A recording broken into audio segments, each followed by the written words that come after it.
देखिए बाबा जी, नया पाठ आपको है बायोलॉजी का क्लास 10 का, ठीक है ना। ये परिवहन है, ठीक है ना। परिवहन ट्रांसपोर्ट, ठीक है ना। ट्रांसपोर्ट, आप गाड़ी चलाइएगा, एक स्थान से दूसरे स्थान तक आपको सामान ले जाना होगा तो कहा जाता है कि परिवहन की जरूरत है, यानी कि गाड़ी की जरूरत रहती है। तो यानी कि एक वाहन जिसे कहा जाता है, एक स्थान से दूसरे स्थान तक ले जाने वाली जो गाड़ी होता है उसे कहा जाता है वाहन।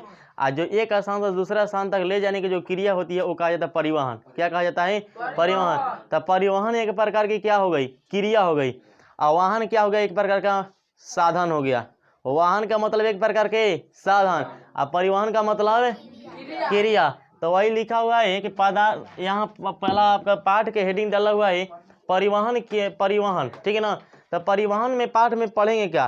देखिए, परिवहन में पाठ में पढ़ेंगे तो आपके बायोलॉजी है तो आपके जीवों के बारे में पढ़ना होगा, नहीं कि आपको गाड़ी के बारे में पढ़ना होगा, ना कि आपके कोई वस्तु के बारे में पढ़ना होगा, ठीक है ना।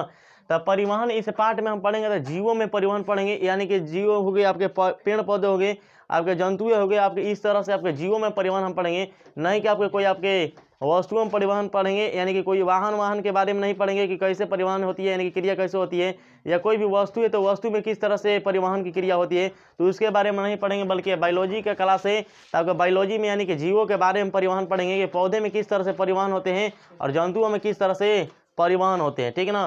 तो पहले पाठ के आपको बेसिक नॉलेज बताते हैं कि पाठ में क्या क्या चीज़ें आपको पढ़नी है, ठीक है ना। आप ये कम पलट जाए, देखा ज़्यादा नहीं। परिवहन का मतलब होता है, बताएंगे क्या परिवहन का मतलब? एक प्रकार की क्रिया जिसमें क्या होता है पदार्थ। वाहन का मतलब बताएं कि एक स्थान से दूसरा स्थान तक ले जाने वाला एक साधन हो गया। परि जैसे ही लगाते एक प्रकार प्रक्रिया हो गया, परि जैसे ही लगाते एक प्रकार के प्रक्रिया हो गया, यानी कि पदार्थों के एक स्थान से दूसरे स्थान तक ले जाने की जो क्रिया है वह कहलाती है परिवहन। वह क्या कहलाती है? परिवहन। जिस माध्यम से लेकर जाते हैं वो कहलाता है वाहन। क्या कहलाता है? वाहन। तो वाहन से मिलकर बना है परिवहन। क्या बना है? परिवहन।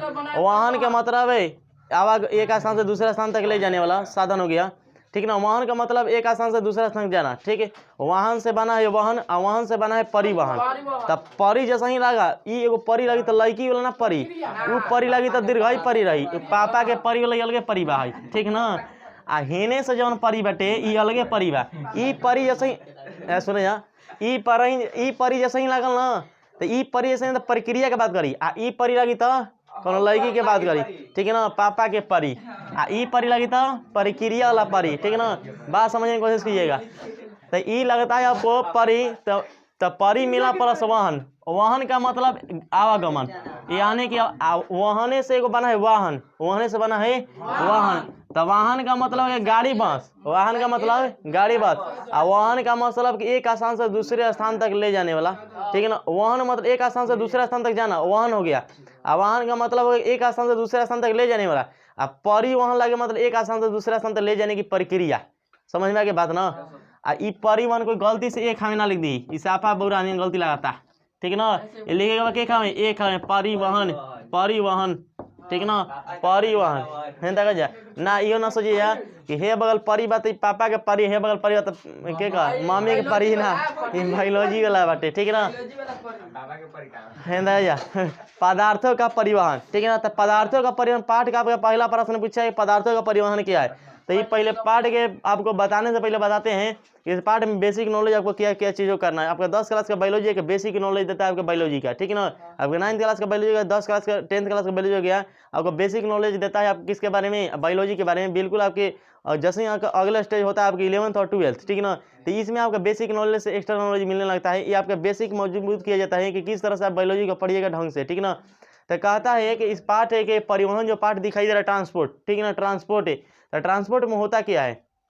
इस पाठ में पढ़ेंगे पदार्थों के परिवहन किस तरह, पदार्थ के परिवहन, जंतुओं में परिवहन किस तरह से होंगे, और पौधों में परिवहन किस तरह से होंगे। परिवहन का मतलब एक स्थान से दूसरे स्थान तक ले जाने की क्रिया होगी। तो आपके ले जाने की क्रिया, तो कोई आदमी बा, ठीक, कोई आदमी है तो आदमी, तो परिवहन कहा मतलब एक स्थान से दूसरे स्थान तक ले जाने की क्रिया। तो आपके एक स्थान से दूसरे स्थान तक शरीर में ढेर सारे पदार्थ एक स्थान से दूसरे स्थान तक जाते होंगे कि ना। कोई उसको ले जाने वाला भी होगा, कोई ले जाने वाला होगा कि ना। कोई तो शरीर में आपके एक स्थान से दूसरे स्थान तक पदार्थ जाते हैं तो उसको ले जाने वाला भी कोई होगा। तो यानी कि जो पदार्थ एक स्थान से दूसरे स्थान तक शरीर तक जाती है तो वह कहलाता है पदार्थों का परिवहन। जिस अंग से जाता है, यानी कि शरीर के जिस अंगों से जाता है उस अंग को कहा जाता है परिवहन तंत्र। उसे क्या कहा जाता है? परिवहन तंत्र, यानी कि ट्रांसपोर्ट सिस्टम, ठीक है ना। एक प्रकार का सिस्टम होता है, यानी कि जिस सिस्टम के माध्यम से एक व्यवस्था होती है, जिस व्यवस्था के माध्यम से शरीर में पदार्थों का आवागमन होता है, जिस माध्यम से जिस अंग से होता है वो अंग कहलाता है परिवहन तंत्र, यानी कि वो अंग जो होता है वो परिवहन तंत्र के नाम से जाना जाता है। तो कहिएगा आप ये बाबू कि आप कहें का कि पदार्थों का एक स्थान से दूसरे स्थान तक ले जाने की क्रिया क्या कहलाई? पदार्थों का परिवहन, पदार्थों का परिवहन। तो कहिएगा कि एक स्थान से दूसरा स्थान तक कब जा सकता है? कोई चीज की जरूरत होगा तब, और कोई चीज की जरूरत ना रहेगा तब। दुइये कंडीशन में जा सकते हैं कि ना? बाकी और कंडीशन बन सकता है कोई? दुइये कंडीशन बन सकता है। पहला कंडीशन क्या बनता है कि आप की तो आपको जरूरत होगी तब आपको लेना पड़ेगा, आखिर तो आपको उसका अनुपयोग होगा, यानी कि आपके लिए वो लाभदायक नहीं होगा, तब उसको क्या करना पड़ेगा? त्यागना पड़ेगा।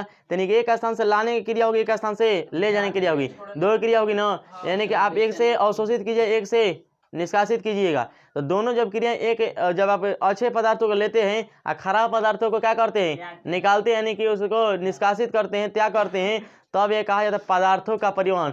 यानी कि उपयोगी पदार्थों का उनके मूल स्रोतों से अपने लिए ले लेना, उपयोगी पदार्थों को ले लिए, ठीक ना।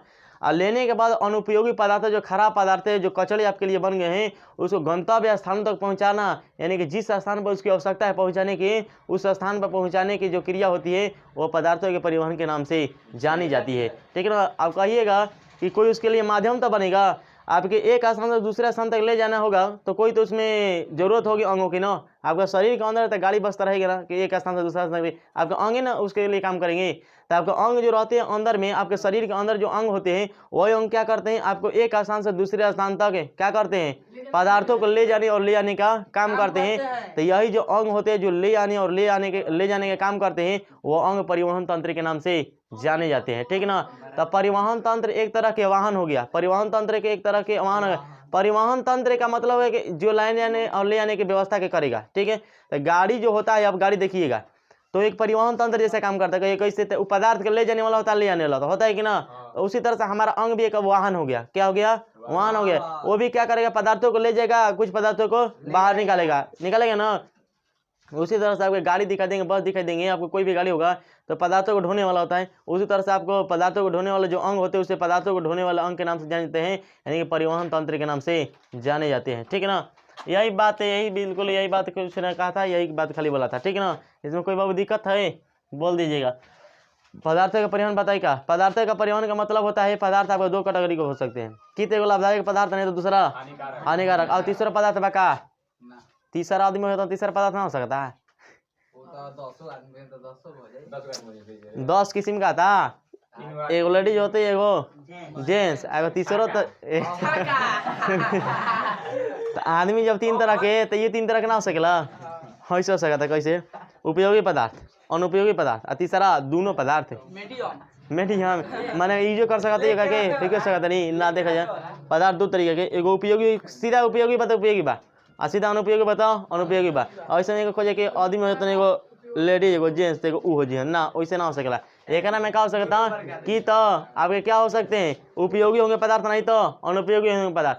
तो उपयोगी पदार्थों को उनके सभी कोशिकाओं में भेजना, उपयोगी पदार्थों को उनके सभी कोशिकाओं में भेजना। और अनुपयोगी पदार्थ जो होंगे, यानी कि जिसके लिए हमको लाभदायक जो पदार्थ नहीं है, उसे कोशिकाओं से निकालकर गंतव्य स्थान तक पहुंचाने की जो क्रिया होती है, पदार्थों के परिवहन के नाम से जाना जाता है, ठीक है ना। आगे बातें करते हैं। आप कहता है कि जाइलम ऊतक क्या है, और दूसरा कहता है कि फ्लोएम ऊतक क्या है, ठीक है ना। तो देखिए बाबू, जो भी प्रश्न आपके पूछता है ना, जो भी बातें किसी विशेष शब्द से पूछता है, तो उस विशेष शब्द में ही आपके परिभाषा छिपा रहता है। आप हर शब्द को जो पूछता है, पर परिभाषा जो भी पूछता है उसको ध्यान देने की कोशिश कीजिएगा ना, तो पता चलेगा कि जो लिखा हुआ उसी में परिभाषा है। जैसे देखिए यहाँ पर जाइलम लिखा है, यहाँ पर फ्लोएम लिखा है, तो दोनों के बाद उसमें परिभाषा लिख दिया कि जाइलम ऊतक किसे कहते हैं, फ्लोएम ऊतक किसे कहते हैं। तो जो जल एवं खनिज लवणों का वहन करते हैं, जो जल हो गए आपके खनिज लवण हो गए, यानी कि सीधा सा बेसिक बोल देते हैं जल में आपके सब पाए जाएंगे। जल आपके जाता है तो उसमें खनिज लवण उपस्थित होते हैं, आप उसमें उपयोगी पदार्थ उपस्थित होते हैं। जब वो पेड़ पौधे जो होते हैं जल के माध्यम से जब ग्रहण करते हैं, उसमें पाए जाने वाले जाइलम ऊतक के माध्यम से, तो क्या होता है, तो उसमें खींचता है ना, तो उसमें सभी उपयोगी पदार्थ आ जाते हैं। तो आपके जल के संवहन यानी कि जल को ढोने वाले ऊतक, जल को ढोने वाले ऊतक जो होते हैं वो जाइलम ऊतक के नाम से जाने जाते हैं। तो जाइलम ऊतक के नाम से वे ऊतक, उस ऊतक को कहा जाता है जो जल को ढोने का काम करते हैं, जो जल के ढोने का काम करते हैं। तो कहिए कि जल हमनी में तो ढोवाला कि ना, आदमी में ढोवाला, आदमी ढोवाला टंकी कैसन आदमी ढोल वैसे ना हमनी में जाइलम ऊतक पावल जी कि ना, फलम ऊतक हैं ना पावल जाई, पेड़ पौधा में पावल जाई, ठीक है ना। ये जाइलम ऊतक जो होते हैं जल का वहन करने वाले होते हैं, और जल का वहन नीचे से ऊपर की तरफ करते हैं, ठीक है ना। तो नीचे से ऊपर तो आपने सोचा हम नीचे अगर पानी पियल जी, पानी खींचल जी, और ऊपर से तो नीचे आई, तो हमारी में तो सही पावला जैसे बात क्लियर होता थी। तो जाइलम ऊतक जो होते हैं किसका वहन करते हैं बाबू, जल का वहन करते हैं, यानी कि जल के ले जाने वाले होते हैं, यानी कि एक प्रकार के परिवहन तंत्र हो गए, एक तरह के गाड़ी का काम करते हैं। जिस तरह से हम लोग गाड़ी से एक स्थान से दूसरे स्थान में पानी को ढोते हैं ना, तो उसी तरह से इसमें गाड़ी तो ना लेकर जाएंगे। अगर पेड़ पौधा में जड़ से लगाए फुनगी तक पानी पहुंचाएगा तो ऊपर ट्रक चढ़ाई जी ना, ऊपर ना चढ़ाई, बल्कि ओकरा में एक विशेष प्रकार के ऊतक पाए जाते हैं जिसे जाइलम ऊतक कहते हैं। वही ऊतक जो होता है उससे जल को नीचे से कहाँ तक ले जाता है, ऊपर तक ले जाता है, ठीक है ना। तो जाइलम ऊतक जो होता है, यही में प्रश्न में देखिए आप आंसर लिखा हुआ है, जाइलम मतलब जल लेके जाई, जल लेके जाई, और जल के साथ खनिज लवण होंगे, ठीक है ना। तो इसमें जो पाई जाने वाली वाहिकाएं होती है, वाहिनिकाएं होती है, छोटी छोटी आपके नलिकाएं होती है, नलियां जो होती है छोटी छोटी नलियां होती हैं। अगर भेजल्स होते हैं जो छोटी छोटी वाहिकाएं होती है, वाहिनिकाएं होती है, जो छोटी नलियां होती हैं जो उसके अंदर पाई जाती हैं जाइलम ऊतक के, वो जो होती है आपके जलों का वहन करती है और उनमें पाए जाने वाले खनिज लवणों का वहन करती है। तो बेसिकली आपके जो होते हैं जाइलम ऊतक उसमें छोटी छोटी नलियां पाई जाती हैं, भेजल्स पाए जाते हैं, आपके ट्यूब्स पाए जाते हैं। वही जो भेजल्स होते हैं आपके खनिजों का और आपके जलों का स्थानांतरण करते हैं, यानी कि एक स्थान से दूसरे स्थान तक ले जाने का काम करते हैं। तो जाइलम ऊतक का बेसिक काम होता है बेसिकली आपको क्या, जलों का वहन करना, और जल में पाए जाते हैं आपके खनिज लवण उसी में, तो उसका भी क्या करते हैं, स्थानांतरण करते हैं, यानी कि आवागमन करते रहते हैं। कौन, जाइलम ऊतक, ठीक है ना। आपके कोई उदाहरण बताते हैं बाबू, याद रखिएगा। आप कभी ध्यान दीजिएगा, ब्रश करते हैं, ब्रश करने का मतलब कि आप बताते हैं, ब्रश कीजिएगा तो ये आपका निर्जीव पदार्थ हो गया। आप कहीं पेड़ पौधा से आप काटिएगा आप दातुन, ठीक है ना, दातुन जैसे ही काटिएगा आप, तो उसको आप दातुन करते हैं ना, तो देखिएगा यहाँ से आप मुंह धोते हैं ना, तो यहाँ से मुंह धोइएगा तो ये नीचे बा पानी चुएला, देखिए पानी चुएला। एक दिन हम धोते खोने करके तनी गौर हो के लिए रही, तो ऐसे दांत धोइए जाना तनी, तो पता चला कि नीचे ठोपे टोपे चुएला, तो वह जलवा के ले जाए वाला ले वाला के रहेला, जाइलम ऊतक है। लेकिन अगर लेण के चाहे ब्याह के लकड़ी सुखाइल होके अकल तनी धोइए जाता नहीं था चुए ना चुए, काहे के ओकर ऊतक वो समय में जीवित ना रह पावेला, ये कारण से उका उ ढंग से ओकरा में जाइलम ऊतक काम ना करने के कारण से ओकरा में जल का आवागमन ना होला। आ ना ही तक अब ना मिल कोनो हित में कोई लोग देखे जा, जब कौन ससुरारिया चल गया छोड़ जा चल गए जा, तो ओकरा में देखे कब सुखाइल मिल गई ना, तो वहाँ ना कब जा देखे का कहल संदीप साली दतीन दे दिलिया, तो साली मान ला दतीन तारा के दे दिलिया, कैसन दतीन सुखाइल दतीन, ठीक बा छोड़ा ना सुखाइल दतीन दे दिले भैया। आ तू धोबा ना आसन सुखाई मिलो जगह के जइबा, रोज रोज जइबा तो सुखाई मिल लगी। अगर एक बराबर इस पे एक दिन जइबा तो तारा के इतना बढ़िया मिली ना कि चाहबा कि एक 10 दिन रखले रह जी। अब रोज रोज जाए तो सुखाइले मिली, क्या रोज रोज थोड़ा ना कोई तो सुने, अगर ओकरा धोबा ना तो ओकरा में एक किनाल धोबा तो नीचे वाला ना चुई, चंद्र कहीं ना चुई, कहीं में जाइलम ऊतक के जीवित ना रह पाला। लेकिन अगर ताजा ताजा हरियर 2-3 मिली बराबर इस गइल बड़ा जा, तो जब धोबा जा ना तो ऊपर तो धोइला पता लगे नीचे चुए लागल, चुए लगल ना पानी, उ का है कहीं को जाइलम ऊतक रहेला, जैसे ही पानी जाला तो का करला अपन क्रियाक्रम चालू कर देवेला, कैसा जैसे पेड़ पौधा में करत रहे तैसा उ का सोचता कि जमीनी के तरह से मिलता पानी चलेगा आवागमन चालू करेगा। लेकिन ये बातें जो होती है आपके जाइलम ऊतक जब जीवित रह पाती है तभी हो पाती है। ताश से जानिएगा कि जब पानी चू रहा है मतलब कौन सा ऊतक उसमें काम करे, अभी जाइलम ऊतक। अभी आए अरे थूके रहो तो थूकवा पानी बन जाला ना, तब माने थूके तो एक स्थान से दूसरा स्थान देख थूक आप थूकिएगा तो गाढ़ा रहेगा, लेकिन अब मुंह धोइएगा ना तो गाढ़ा ना रहेगा, चुएगा तो जो, ठीक है ना। हाँ ताकि बाबू अब कहा था फ्लोएम ऊतक, आपको बेसिक जानकारी बताते हैं कि कैसे आप किसी की बात को रिलेट कीजिएगा, ठीक है ना। अब आ जाइए फ्लोएम ऊतक, तो जे फल के ढोई उकाई फ्लोएम ऊतक, फल पेड़ में तो फल ऐसे दिखेला, भीतर कैसे ढुकाई? फल का मतलब भोजन, फल का मतलब भोजन। तब फ्लोएम ऊतक जो होते हैं आपके पेड़ पौधे में भोजनों का स्थानांतरण करने वाले होते हैं। तो जो फल का स्थानांतरण करे, फल मतलब क्या बोले? भोजन। तो जिस ऊतक के माध्यम से भोजन का आवागमन होता है, यानी कि पूरे उसके भागों में उसका स्थानांतरण होता है, एक भाग से दूसरे भागों में उनके भोजनों का, तो जिस ऊतक के माध्यम से होता है वही ऊतक क्या कहलाता है? फ्लोएम ऊतक। तो फ्लोएम ऊतक जो होता है खाद्य पदार्थों का वहन करने वाला होता है, और जाइलम ऊतक जल का वहन करने वाला होता है। तो ज से जाइलम, जल बना जल, जल से जाइलम, और फ्लोएम माने फल, फल मतलब खाद्य पदार्थ यानी कि भोजन, ठीक है ना। तो खाद्य पदार्थों का वहन जिस ऊतक के माध्यम से होता है वो फ्लोएम ऊतक है, जल का वहन जिस ऊतक के माध्यम से होता है जाइलम ऊतक कहलाता है। तो ये जो होती है उनमें जिस तरह से वाहिकाएं होती है, वाहिनिकाएं होती है, भेजल्स होती है, आपकी नलिकाएं होती है, ट्यूब्स होती है, तो इसी तरह से भी इसमें भी आपके कुछ आपके उसी तरह से नलिकाएं पाई जाती है। और ये जो नलिकाएं पाई जाती है फ्लोएम में पाई जाने नलिकाएं जो होती है इसके जाल से बिछी होती है, और इसी नलिकाओं के माध्यम से क्या होता है उसमें भोजन का स्थानांतरण होता है, भोजन का आवागमन होता है, ठीक है ना। तो इनके एक भाग से दूसरे भागों में अगर भोजन को ले जाना होगा तो होता है आपके किससे? फ्लोएम ऊतक से। अगर जल को एक स्थान से दूसरे स्थान तक ले जाना होगा जाइलम, खनिज लवणों को भी ले जाना होगा तो जाइलम, अगर खाद्य पदार्थों को ले जाना होगा तो फ्लोएम। बात क्लियर है? तब थोड़ा सा समझ ले कि जाइलम किसे कहते हैं, आप फ्लोएम से बात बता दिए। अब जाइलम ऊतक और फ्लोएम ऊतक दोनों में अंतर जान जाइए, ठीक ना। जाइलम ऊतक और फ्लोएम ऊतक में अंतर क्या होते हैं? तो जाइलम ऊतक जो होते हैं मृत कोशिकाओं के बने होते हैं, भले जीवित में पाए जाते हैं लेकिन बने होते किस कोशिकाओं के? मृत कोशिकाओं।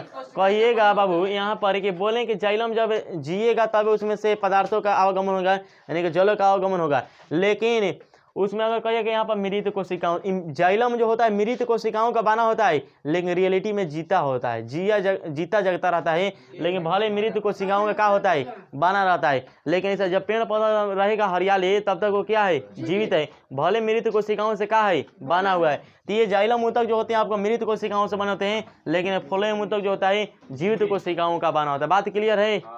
मृत कोशिका से बना होता है जाइलम, आपको जीवित कोशिका से बना होता है फ्लोएम ऊतक। ये जो होते हैं जल में खनिज लवणों का स्थानांतरण करते हैं, लेकिन ये जो होते हैं आपके खाद्य पदार्थों का वहन करते हैं, यानी कि फल के रूप में जो उसमें भोजन बनते हैं उस भोजन के क्या करते हैं?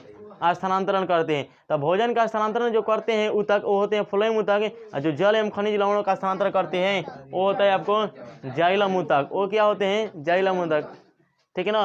अब दो यहाँ पर बात आ गई, अब अंतिम बात है।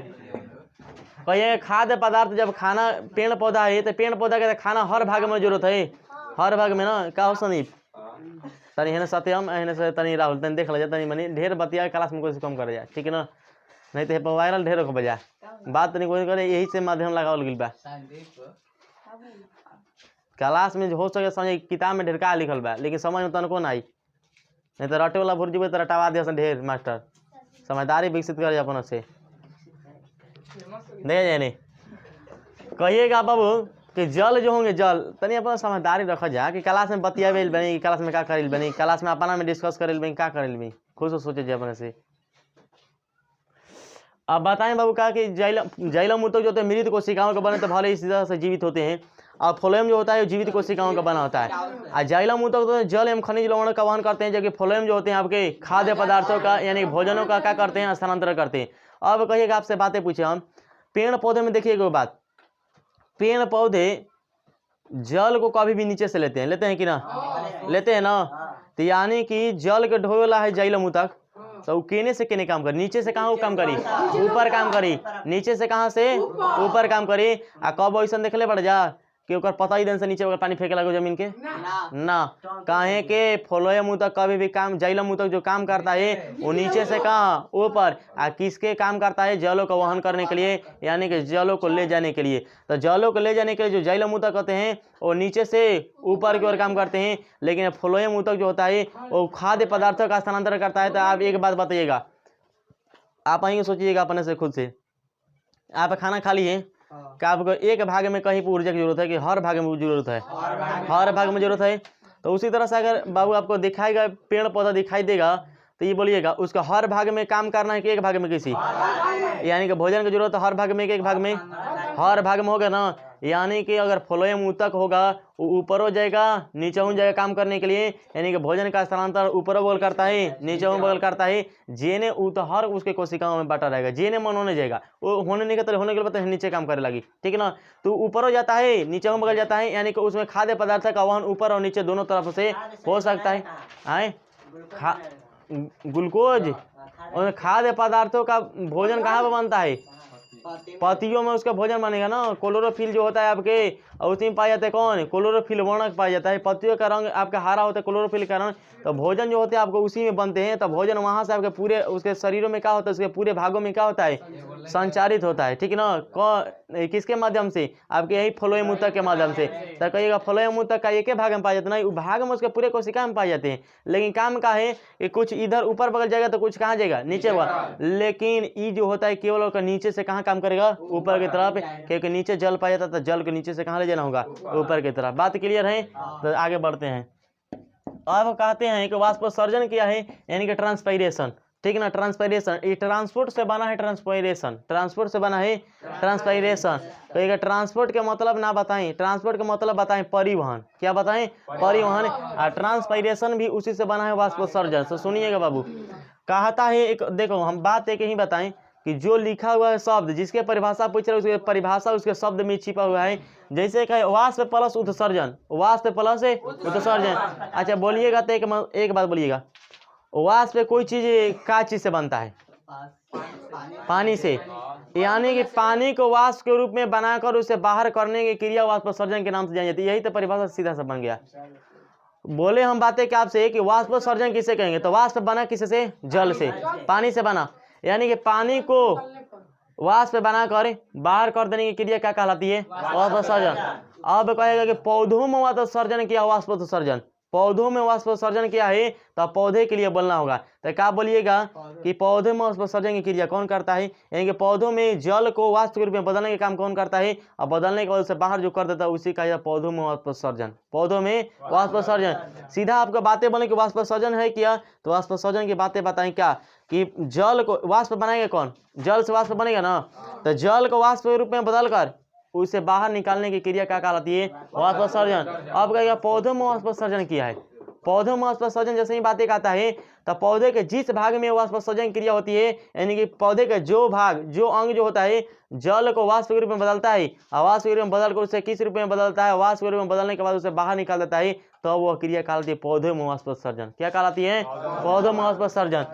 तो कहता है कि पौधे के वायवीय भागों से, पौधों के वायवीय भागों से, यानी कि जिस भाग से उसके आवागमन होता है आपके ऑक्सीजन का और उसके कार्बन डाइऑक्साइड का, वायवीय भागों से, जिस भाग से पौधे में वायवीय गैसों का वायवीय जो भाग होते हैं, यानी कि कार्बन डाइऑक्साइड और ऑक्सीजन का आवागमन वाले जो भाग होते हैं, तो वो भाग होते हैं पत्तियों में पाए जाने वाले रंध्र।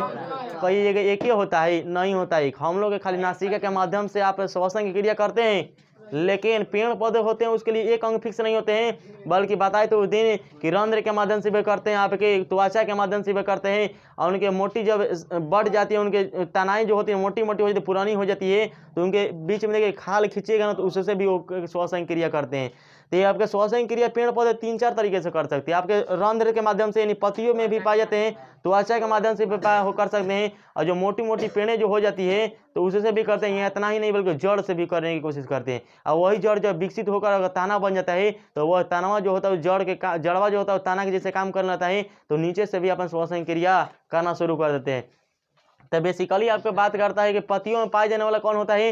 रंध्र होता है। या पत्तियों में पाए जाने वाला जो रंध्र होता है, उसी रंध्र के माध्यम से जो होता है जल का आवागमन होता है। तो उसी वही रंध्र जो होते हैं पत्तियों में पाए जाने वाला रंध्र, तो उसी में जल का रंध्र द्वारा वाष्पोत्सर्जन की क्रिया होती है। यानी कि पत्तियों में पाए जाने वाले जो रंध्र होते हैं उसमें जल होता है, और जो जल होता है रंध्र के माध्यम से वाष्प के रूप में जैसे ही बदलता है, तो वह कहिए तो पौधों में वाष्पोत्सर्जन की क्रिया, यानी कि पौधों में वाष्पोत्सर्जन। तो बातें क्या बताएं कि जल को खींच के लाया है आपको जड़ जो जैलम ऊतक है, और पूरे से कोशिकाओं में विकसित किया हुआ है, यानी पूरे कोशिकाओं में वितरित किया है, यानी फैलाया हुआ है। तो आपके पत्तियों में भी तो चला गया है, तो पत्तियों में गया है। अब पत्तियों में पाए जाते हैं छोटे छोटे छिद्र जिसे कहा जाता है रंध्र, जिसे कहा जाता है रंध्र। और उसी रंध्र के माध्यम से क्या होते हैं पत्तियां पत्तियों में जो पाया जाता है रंध्र, तो उसी में होता है जल, और वही जल जो होता है पत्तियों के रंध्र के माध्यम से वाष्प के रूप में बदलता है, और वाष्प के रूप में बदल कर बाहर निकल जाता है। तब यह क्रिया जो कही जाती है वाष्पोत्सर्जन के नाम से जानी जाती है। और यह वाष्पोत्सर्जन जब पेड़ पौधे के अंगों से होता है तो यह कहा जाता है पेड़ पौधों में होने वाले वाष्पोत्सर्जन की क्रिया, पेड़ पौधों में होने वाले वाष्पोत्सर्जन की क्रिया। अब एक बात आपको निकाल के बताते हैं कि बेसिक बातें क्या, कि पेड़ पौधे कहिएगा कि ऐसे तो करते हैं वाष्पोत्सर्जन की क्रिया। अच्छा ये देखिएगा ना, जब सुबह जाइएगा, चाहे आप जब सुबह में शीत के दिन में ऐसे तो देखिएगा, अच्छा ऐसे भी देखिएगा पेड़ पौधे के ऊपर जाइएगा ना, कभी कभी आपको पानी जैसा दिखेगा, देखिएगा पत्ता पर, ठीक है ना, शीत चुआ रहता है, ठीक है, लेकिन कभी कभी ऐसा देखिएगा तो ऊपर आता है पानी जैसा। तो वाष्पोत्सर्जन की क्रिया जब हुआ रहता है ना, धाबा जैसा रहता है, वाष्पोत्सर्जन की क्रिया हुआ रहता है, तो वही जलवा वाष्प के रूप में बना रहता है, तब वो क्रिया हुआ रहता है, तब वो ऐसा दिखता है, ठीक है ना। अब कहिएगा कि कोई पेड़ है वाष्पोत्सर्जन की क्रिया करता है तो होता क्या है, तो देखिए आप जो जल है, अब देखिएगा नदी के अगल बगल जो तालाब वालाब है, नदी तालाब है, अगल बगल जो पानी रहता है ना वो बहुत ही जल्दी सूख जाता है। लेकिन एक दूसरे जगह पर देखिएगा, अगर तालाब है वहाँ पर अगल बगल में पेड़ नहीं होगा तो वहाँ पर जल्दी पानी सूखता नहीं है। लेकिन दोनों का आयतन एक दूसरे के बराबर होना चाहिए, एक दूसरे के सूखने में ज़्यादा टाइम लगेगा, लेकिन एक दूसरा पहले ही सूख जाएगा जो वहाँ पर पेड़ पाया जाएगा, जहाँ पर पेड़ नहीं होगा वो धीरे धीरे सूखेगा। क्यों कहिएगा तो पानी पिएगा का पेड़, तो पानी वो पीता तो है नहीं, लेकिन पानी को क्या कहेगा जल के माध्यम से खींचेगा, और खींच के पूरे कोशिकाओं में अपने वितरित करता रहेगा, ठीक है। अब वितरित करता रहेगा तब वितरित करके अपना पेड़ पौधे के पत्तियों तक पहुंचाता है, वहाँ पहुंचाने के बाद पेड़ पौधे में पत्तियों में पाया जाता है रंध्र, और उसी रंध्र में ले जाकर वाष्पोत्सर्जन क्रिया करा देता है। तो लगातार जितना तेजी से खींचता है उतना ही तेजी से वाष्पोत्सर्जन क्रिया होती है। तब पता चलता है कि पहले ही तालाब वाला पानी जहाँ पर पेड़ है वहाँ पर खत्म हो जाता है, लेकिन जहाँ पर पेड़ पौधा नहीं होता वहाँ पर नहीं खत्म हो पाता है, क्योंकि वहाँ पर वाष्पोत्सर्जन क्रिया कोई करने वाला है। सूर्य की किरणें आपको वाष्प के रूप में खींचेगी जितने खींचेगी, ऐसे तो एक सूर्य की किरण अलग से खींच रहा है, इधर से पेड़ पौधे अपना काम चलाने के लिए खींच रहे हैं, तो वहाँ पर जाकर वाष्पोत्सर्जन क्रिया कर दे रहे हैं, ठीक है। तो एक बात याद रखिएगा कि वाष्पोत्सर्जन की जब क्रिया करते हैं पेड़ पौधे के पत्तियाँ, कौन करते हैं, पेड़ पौधे के पत्तियाँ, और पेड़ पौधे में पाए जाते हैं पत्तियों में रंध्र, उसी रंध्र के माध्यम। तो कहिएगा कि पेड़ पौधे की पत्तियाँ कितने मात्रा में आपको निकाल सकती हैं, तो देखिए आप बातें बताते हैं। आपके पेड़ पौधे के पत्ते, जैसे आपको मकई का पौधा यहाँ पर लिखा गया है, ठीक है ना, आपके मकई का पौधा के अगर पत्ती ले जाए ना, मकई का पौधा सा लिया जाए, तो एक मकई का पौधा तो 3 से 4 लीटर आपको क्या करता है, आपको जल का निष्कासन करता है। ये 3 से 4 लीटर एक दिन में आपको जल का निष्कासन करता है। जबकि अगर सेब का एक पौधा देखा जाए तो 10 से 20 लीटर जल का एक दिन में निष्कासन कर पाता, समझ लीजिए 10 से 20 लीटर के रेंज में। और छोटा पौधा रहेगा, एगो पौधा आपको एक दिन होगा तो 10 से 20 लीटर क्या करेगा, वो निकाल देगा, ठीक है ना, जल को निष्कासित कर देगा। गमला में सेब का पौधा गमला में लगी सेब का पौधा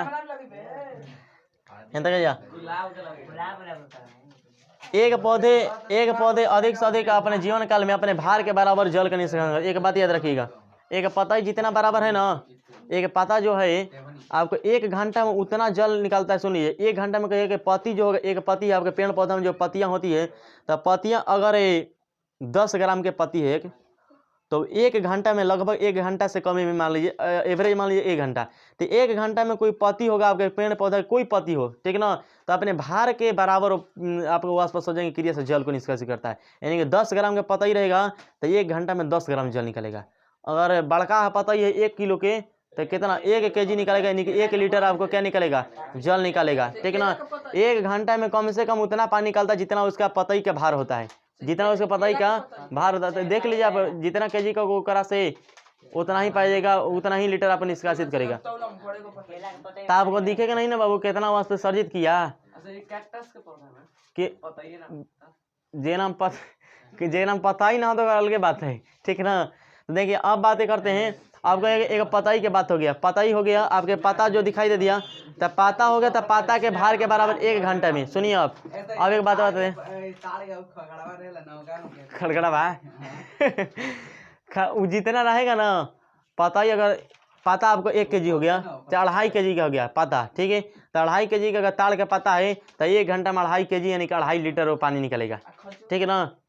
अब देखिए अब बात क्या आता है कि पताई की बात हो गया, पताई इतना है। अगर कोई कहेगा कि अगर एक पौधा हम लगाते हैं कि नदी के एक तालाब के आसपास में, ठीक है, वो कितना लीटर अपना वाष्पोत्सर्जित करेगा पानी, तो जितना लाइफ टाइम में जिया रहेगा ना, लाइफ टाइम को पूरा जीवन काल में बताया जाना होगा, तो अगर 1 क्विंटल का पौधा है ना, 1 क्विंटल का पौधा केजी ले बोल रहे हैं, पता ही केजी लेने के बोलत ओकर वजनवा पेड़वा के बोलती 1 केजी 1 क्विंटल। तो 1 क्विंटल का अगर पौधा है, कोई पेड़ है 1 क्विंटल का, तो अगर 100 गुना वो निकाल देगा अपन लाइफ में पूरा पानी, मतलब 100 क्विंटल पानी। 100 क्विंटल 1 क्विंटल के है अगर पेड़, तो 100 क्विंटल का करेगा पानी निकालेगा, ठीक ना। के एक पेड़ जो होगा, एक पेड़ पौधे होंगे और जितना वजन रहेगा ओकरा लगभग 100 गुना के बराबर जल को वाष्पशरीत करेगा। सोच लीजिए, अगर अगर अगर आप पेड़ पौधे अगर तालाब के बगल में लगाते हैं, तो अगर उसमें मछली डालते हैं तो पता चला कि मछली कम ओकरा में पानी के यूज करिए सन, लेकिन ओकरा पता चले कि लाइफ टाइम वो ज़्यादा यूज करलस के पेड़ में पौधा, ठीक है ना। तो पेड़ पौधे जो होते हैं अपने लाइफ में पूरा ना, अपने जितना वजन है उस वजन के 100 गुना लगभग क्या करते हैं, पानी को वाष्पशरीत करते हैं, वाष्प क्रिया से क्या करते हैं, बाहर निकाल देते हैं। बात समझे ना। तनी बोले तो दिक्कत कहाँ पर दिखाई दे रहा, तनी दिक्कत दिखाई दे रहा है, दिक्कत है तो बोलने की कोशिश कीजिएगा। कहाँ दिक्कत था, कहाँ दिक्कत बा, का संदीप दिक्कत बा, 2-3 मिनट बात याद हो गई, याद बा ना। ठीक है, वो मिलते हैं नेक्स्ट क्लास में।